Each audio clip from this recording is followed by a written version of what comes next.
नोंथांनिसिम खुलुमनाय जाबाय बड'सा निउसनि मिडिया पार्सनखौ दिनै जोंहा गोथार बाथौ सान हिसाबै बर' हिसाबाव जोंहा गोग्गाथावनाय सान नैथि मंगलबारखालि जोंहा दुलाराय बाथौ सिबियारि बर'फोरानो बाथौ सानखौ फालियो।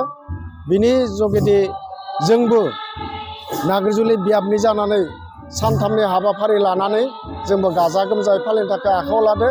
बेयाव जोंहा बायदि बायदि हाबाफारि लादो आरो जोङो आयेन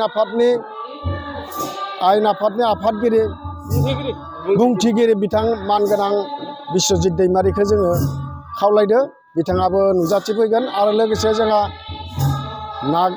नाग्रिजुलि सुक्लाय सेरफां 29 नं सुक्लाय सेरफांनि मानाव गेदेर EM गणेश कछारी बिथांखौबो जों खावलायदो आरो लोगोसे जोङो तामुलपुर समस्तिनि MLA जलेन दैमारिखौबो जों हांख्रायना होनाय जादों।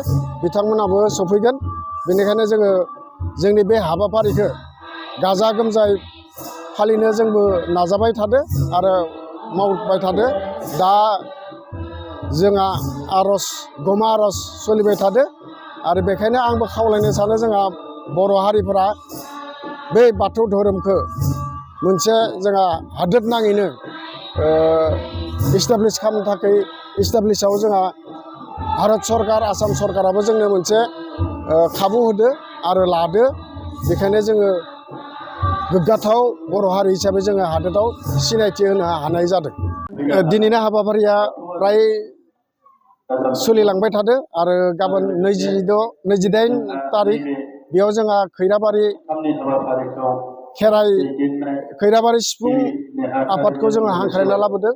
बिथांमोना गाबोनो 10 टाइमाव सफैगोन आरो लोगोसे जोंहा मान बावनायबो दोङो आलासिफोरखौ आरो गाबोनो जोंहा आयेन आफादनि मन्थ्रि बिथां बुंथिगिरियाबो गाबोनो सफैगोन आरो लोगोसे 29 तारिख 29 तारिख बेयावबो जोंहा गाजा गोमजायै आलासिफोरखौ लिंदो हांख्रायदो।